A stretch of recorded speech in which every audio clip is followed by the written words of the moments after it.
Have you ever wondered why politicians make promises that sound amazing, but the economy ends up in a mess? It's a story as old as time, and the reason is simple. Politics and economics are often playing two completely different games. Politics is all about promises. Economics is all about consequences. And that's where the trouble begins. Think about it. Politicians operate on a very short timeline, the election cycle. They need to win your vote right now. To do that, they need to make you feel good, offer quick fixes, and deliver results that you can see before you head to the polls. Their success is measured in popularity and votes. But economics, it couldn't care less about the next election. Economics works on the long, slow, grinding reality of cause and effect. It's about sustainability, not instant gratification. It moves slowly, but it has a very long memory, and it always punishes mistakes. This fundamental difference in timing is the source of endless conflict. A politician might promise to lower the price of gas to make everyone happy.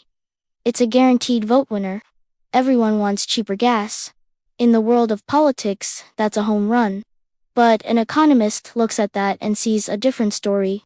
They ask, how are you lowering the price? Are you using subsidies? If so, where does that money come from? It has to be paid for, either through higher taxes now, or by borrowing money and pushing the debt onto the next generation, or maybe it's a price cap. Economists know that when you artificially force a price down below what the market can support, you get shortages. Suddenly, there's no gas at the station at all. This is the core of the issue. Politics is driven by emotion, while economics is driven by incentives. We, as voters, often respond with our hearts. We want to help people who are struggling. We want things to be easier, fairer. A politician who speaks to those emotions is very effective. But markets don't respond to feelings. They respond to behavior, to the cold, hard logic of incentives. When a government ignores the basic incentives that drive human behavior, the economy reacts, and often, it reacts harshly. History is littered with examples.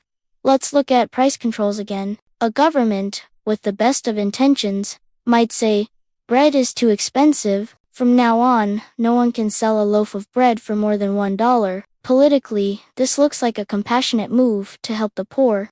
But what happens next? The baker, who has to pay for flour, yeast, electricity, and labor, might find that it costs him $1.20 to make a loaf of bread. If he's legally forced to sell it for $1, he's losing money on every single loaf. So what does he do? He stops making bread. The result, empty shelves and bread shortages.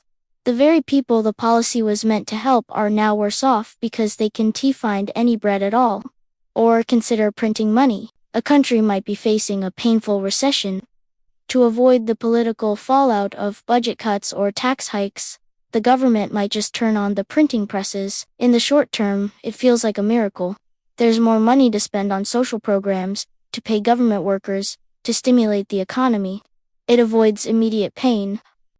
But economics has its revenge in the form of inflation. When you flood the system with more money without creating more goods and services, the value of each dollar goes down. Your savings are worth less. Your salary buys less. The can was kicked down the road, but it came back as a monster. Debt is another classic example. No politician wants to be the one who cuts popular programs or raises taxes. It's much easier to borrow money to keep the spending going and stay popular. For a while, it seems to work. The economy might even get a temporary boost. But that debt doesn't just disappear. It accumulates. And as it grows, more and more of the country's revenue has to go just to pay the interest on that debt. That's money that can't be spent on schools, hospitals, or infrastructure. Eventually, the weight of the debt slows down economic growth for decades to come. The politician who ran up the bill is likely long gone, retired, or out of office, leaving the next generation to pay the price. This time, lag is crucial. A bad policy can look like a brilliant success for a few years. The real damage only shows up later. By the time the consequences are obvious, the person responsible is no longer around to be held accountable. Then there's the problem of truth. Politics loves a simple story, a clear narrative with good guys and bad guys. Economics, on the other hand, is all about uncomfortable facts and complex trade-offs. There are rarely simple answers. For example, it's politically easy to blame another country or outsiders for economic problems. It's a simple story that resonates emotionally. It's much harder to explain the complex dynamics of global trade, currency fluctuations, and technological change. It is easier to promise to protect jobs by putting up trade barriers than it is to explain that, while some jobs might be saved, consumers will end up paying higher prices for everything, making everyone a little bit poorer. Avoiding the complex reality doesn't make it go away. Globalization is the perfect case study for this clash. From a purely economic perspective, it's a massive win. It allows countries to specialize in what they do best, which increases efficiency, lowers prices for consumers, and boosts overall global wealth. The numbers are clear, but politics doesn't see numbers. It sees people, and globalization, for all its benefits, definitely creates winners and losers. An economist might see a chart showing that a new trade deal will increase national GDP by 1%. A politician sees a factory in their district that's closing down because it can compete, putting thousands of their voters out of work. The economic gain is spread thinly across millions of consumers who save a few dollars on a t-shirt. The political pain is concentrated intensely in one community. When the economic logic and the political reality don't align, you get massive tension. This clash isn't an accident. It's not because politicians are bad or economists are heartless. It's structural. It's built into the very nature of the two fields. Politics is fundamentally about the acquisition and use of power. It's about what a society decides it wants to do. Economics, on the other hand, is the study of limits. It's about scarcity and constraints. It reminds us that we can't have everything we want. You can vote against the law of gravity, but that won't stop you from falling if you jump off a roof.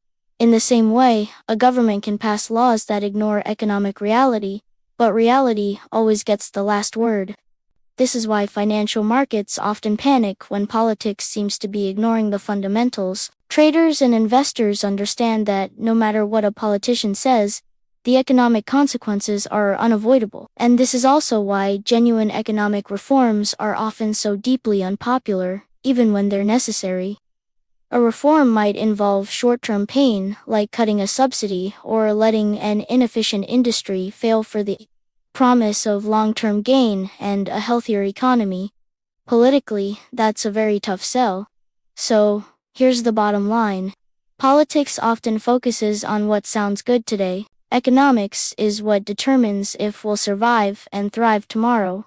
When politicians and economists can find a way to work together when political goals are grounded in economic realities, societies prosper.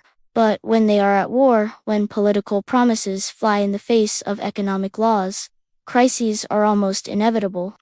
Understanding this fundamental clash helps to explain so much of what we see in the world: a sudden spike in inflation, a looming debt crisis, a surprising market crash, or the fight over a difficult but necessary reform. Because, in the end, the economy doesn't listen to speeches. It doesn't care about poll numbers or campaign slogans. It only responds to actions and their inescapable consequences. Thanks for watching. If you found this breakdown helpful, be sure to like the video and subscribe for more content that connects the dots on the biggest issues shaping our world. See you next time.